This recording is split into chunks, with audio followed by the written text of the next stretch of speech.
কিছু বলতে আমি বলতাম যে সাহসী সুন্দর মনের মানুষ।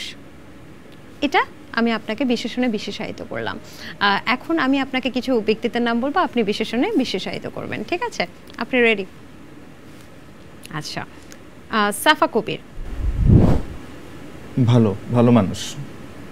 আচ্ছা, নায়ক শাকিব খান।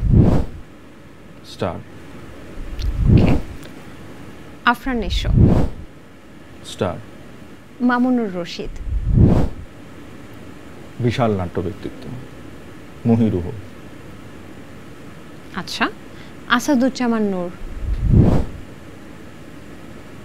বিশাল নাট্য ব্যক্তিত্ব, খুবই ভালো অভিনেতা, চমৎকার আবৃত্তিকার। আজমেরি হক বাঁধন। অভিনেত্রী, সাহসী নারী। আচ্ছা, ওবায়দুল কাদের। ওবায়দুল কাদেরের ব্যাপারে যে বিশেষণটা এমনিতেই জাতি দিয়েছে ওটাই। মানে ওইটা বলতে কোনটা? যেটা সবাই বলে আর কি। ডিবি হারুন। হাউন আঙ্কেল। আপনার আঙ্কেল হয়? না, জনগণের আঙ্কেল। সবার? এই ধরনের মানে ধরেন জোকার যখন ডিবির প্রধান হয় তখন ওই ডিবি সম্পর্কে আমার প্রশ্ন জাগে। জুনায়েদ পলক। আইসিটি মিনিস্টার, অসহায়, ভীষণ অসহায় লোকটা, তার জন্য আমার দুঃখ হয়। তামিম ইকবাল। তামিম ইকবাল খুব কনফিডেন্ট একটা ব্যাটসম্যান। আই হোপ যে ভবিষ্যতে ক্রিকেটের জন্য অনেক কিছু করবে। সাকিব আল হাসান। সাকিব আল হাসানকে দিয়েও ভবিষ্যতে ক্রিকেটের জন্য অনেক কিছু করা সম্ভব। ক্রিকেটের জন্য? ক্রিকেটের জন্য, দেশের জন্য দরকার নেই। ফারাজ করিম। তো ফারাজ করিমটা কে? ফারাজ করিম তিনি একজন কন্টেন্ট ক্রিয়েটর এবং সেই সাথে সাথে যখন বন্যা হয় বা বিভিন্ন জায়গায় তিনি কিন্তু একটা ফান্ড কালেকশন করে, ইনফ্লুয়েন্সার, ফান্ড কালেকশন করে সব জায়গায় অসহায় মানুষদের সাহায্য করতেন। করুক, সাহায্য করতে থাকুক। ওনাকে কি বিশেষণে বিশেষায়িত করবেন? আমি ওনার সম্পর্কে খুব বেশি জানি না আসলে।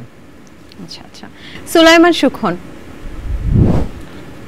হ্যাঁ, মোটিভেশনাল স্পিচ দেয় জানি, কিন্তু এই আন্দোলনে তাকে দেখা যায়নি। তাহলে কি বিশেষণ করবেন আপনি? সুবিধাবাদী। সুবিধাবাদী। আচ্ছা, তৌহিদ আফ্রিদি। থাক, বিচার অনেক কষ্টে আছে। সাবেক বিচারপতি মানিক। ও ক্যাডা বুঝছে কি? আমাদের চাটগায়া কিছু টার্ম আছে, মানুষ বুড়ো হয়ে গেলে খ্যাটকেটে হয়ে যায় না, ওই খ্যাটকেটে লোকদের সবকিছু আমরা মাফ করে দিই। এই আন্দোলন পরবর্তী সময় এবং আন্দোলনের সময়টা লম্বা একটা সময়, কিন্তু এই সময়টা যারা মিডিয়া ব্যক্তিত্ব, যাদের শুটিং ছিল কিংবা যাদের নাটক চলছিল, সিনেমা চলছিল, সবকিছু কিন্তু একটা স্থবির পর্যায়ে, এখন কিন্তু বন্ধ আছে সবকিছু। তো সেক্ষেত্রে কি আপনাদের মিডিয়া ব্যক্তিত্বদের কোনো ক্ষতির সম্মুখীন হচ্ছেন কিনা, বা এইটা কিভাবে পোষাচ্ছেন একটু আমি জানতে চাচ্ছি। ক্ষতি হচ্ছে মানে কাজ হচ্ছে না। কাজ হচ্ছে না। যে সমস্ত কাজের শিডিউল ছিল ওই কাজগুলো সব পিছিয়ে গেছে। আর মানে ধরেন সামনে যে কাজগুলো করার নিয়ে আলোচনা হচ্ছিল ওই আলোচনাগুলো থেমে গেছে।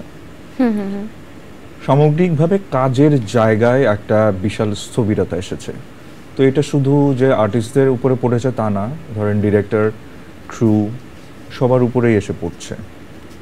তো এটা একটা সাময়িক এরকম একটা সময় যাবে, এটা আমরা ধরে নিয়েছি। সেটা খুব বেশি দিন না যাক, এটাই চাই। আচ্ছা, তো এখন তো আবার আরেকটা রিপোর্টে শোনা যাচ্ছে যে যে ইনভেস্টররা ছিল সিনেমা বা নাটকে, তারাও যেহেতু সরে পড়েছে, নতুন নাটক বা নতুন সিনেমার জন্য কিন্তু ইনভেস্টর পাওয়া যাচ্ছে না। এটা কতটুকু সত্যি বা যুক্তিযুক্ত বলে আপনি মনে করেন?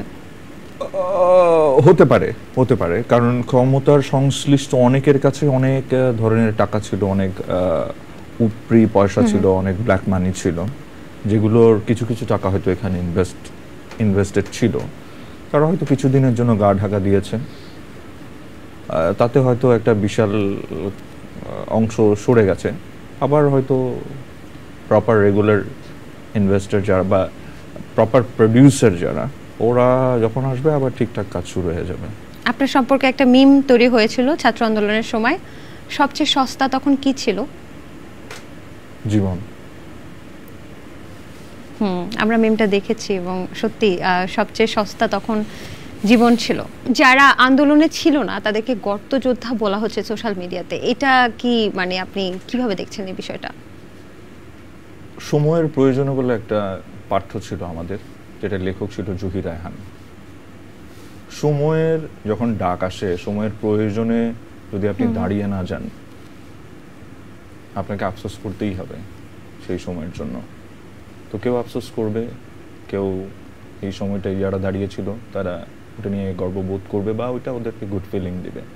তো যারা দাঁড়ায় নাই তাদের জন্য আফসোস, বাট আমরা সবার সাথেই আছি, সবার সাথেই থাকবো, সবাই আমাদের বন্ধু। চমৎকার। এবং আপনি আপনার অভিনয়ের মাধ্যমে প্রত্যেকটা মানুষের হৃদয় জয় করেছেন। দেশের জন্য হিরো আসলে ছাত্ররা, আমরা আচ্ছা। আসলে ওদের সাথে জাস্ট সংহতি জানিয়েছি। আমাদের সাথে আমি আমার কিছু বন্ধুদের নাম স্মরণ করতে চাই, সব খুব অ্যাক্টিভ ছিল। জাকিয়া বাড়ি মমো, আজমেরি হক বাঁধন, বান্না ভাই, আশফাক নিপুন, মুস্তফা ফারুকি, খিজির হায়াত খান, তারপরে মিউজিশিয়ানদের মধ্যে প্রিন্স মাহমুদ ভাই, প্রবর রিপন ভাই, আরও অনেকেই। ওরা প্রত্যেকেই খুব অ্যাক্টিভ ছিল। ওনারাও আমাদেরকে ইন্সপায়ার করেছে, আমাদের অগ্রজরা। প্রিন্স ভাইয়ের কথা বিশেষভাবে বলতে পারি, আব্দুল নূর তুষার ভাইয়ের কথা বলতে পারি। দেশ বিদেশে অনেকেই এই আন্দোলনকে এগিয়ে নিয়ে যাওয়ার জন্য ছাত্রদের সাথে একাত্মতা ঘোষণা করে যেইভাবে মোটিভেট করেছে, এইটাও এক ধরনের না একটা লেসন, একটা মুভমেন্ট কীরকম হইতে পারে, একটা আন্দোলন কীরকম হইতে পারে। তো এই আন্দোলন না অনেক কিছু শিখিয়ে দিয়েছে। তো আমরা 1971 সালে যখন আপনার দেশ স্বাধীন হয়, 14ই ডিসেম্বরের পর্যন্ত যেভাবে আমাদের বুদ্ধিজীবীদেরকে হত্যা করা হয়েছিল নির্মমভাবে, এরপরে না দেশে একটা শূন্যতা তৈরি হয়েছিল বুদ্ধিবৃত্তিক চর্চার। তার মধ্যে জহির রায়হান কিন্তু নিখোঁজ হয়েছে বাংলাদেশ স্বাধীনতার পরে 72 সালের 30 জানুয়ারি। ওটা তো আরেকটা মর্মান্তিক ঘটনা। তো সেই সংকটের জায়গায় আমরা এখন নাই। আমরা 1971 সালে স্বাধীন হয়েছি, এটা দ্বিতীয় স্বাধীনতা আমি ঠিক বলতে চাই না, এটা একটা বিপ্লব। এই বিপ্লবে আমরা সফল হয়েছি, ছাত্র জনতার এই বিপ্লব ছাত্র জনতাই সফল করেছে। তো এখন আমাদের দেশে অনেক, দেশে বা দেশের বাইরে আমাদের বাংলাদেশি অনেক জ্ঞানী গুণী লোক আছে। আমি মনে করছি ছাত্রদেরকে ওরা প্রপার গাইডেন্স করবে, প্রপার গাইড দেবে, এবং ছাত্ররাও যথেষ্ট নলেজেবল। ওরা জানে কোনটা ভালো, কোনটা মন্দ, কোনটাকে পিক করা উচিত, কোনটাকে ছুঁড়ে ফেলে দেওয়া উচিত। আমার মনে হয় সবগুলো ভালো ওরা গ্রহণ করবে, এবং প্রকৃত অর্থে মুক্তিযুদ্ধের যে চেতনা, মানে ব্যবসায়িক চেতনা না, মুক্তিযুদ্ধকে যেভাবে বিক্রি করেছে সেই চেতনা না, প্রকৃত অর্থে মুক্তিযুদ্ধের যে চেতনা, সেই চেতনায় বাংলাদেশ এগিয়ে যাবে। একদমই একদমই। এবং আপনি যেটা বলেন যে সেই সময়টা জহির রায়হান যেমন নিখোঁজ হয়েছিল, এখনও কিন্তু অনেক মানুষ নিখোঁজ আছে বিভিন্ন গোপন সেলে, গোপন গুম ঘরে, আয়না ঘর নামক বিভিন্ন গোপন সেলে।